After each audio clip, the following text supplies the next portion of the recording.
Now let's learn the simplest step of the Garba. It's Heench. Let's do the footwork first and then we'll learn the hand steps. First step is right step on the side. Right, 1. Left will cross the right foot. 2. Left foot back on the position. 3. Right foot cross the left. 4. Simple. So let's do 1, 2, 3, 4. Right, left cross, left, right cross. 1, 2, 3, 4.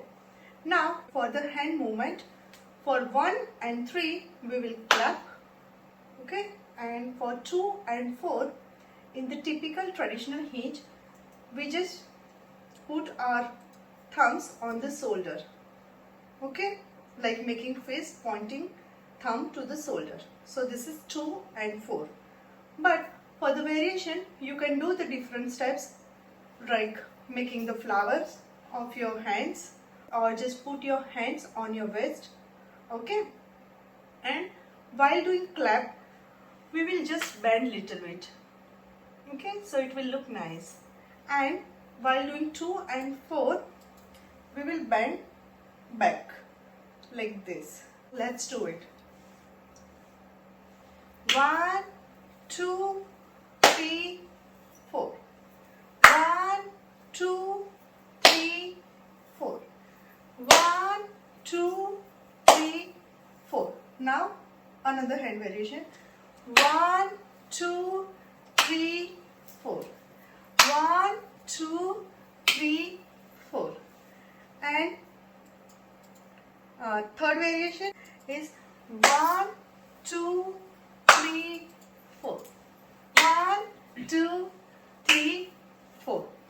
Now while doing this step you're not moving forward, right?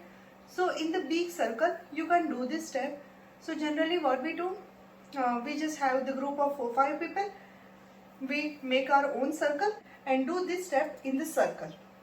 But if you want to do this step in the bigger main circle, you have to add the other step which will help you to move forward. Like you can do the combo of Heench and Teen Tali, which we learn the first.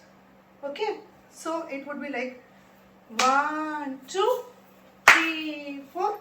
Now this is my position. Okay, now I'll do 3 Tali step. 1, 2, 3, walk. So it will help me to move forward with the main circle. Hope you got the point. So let's do with the music.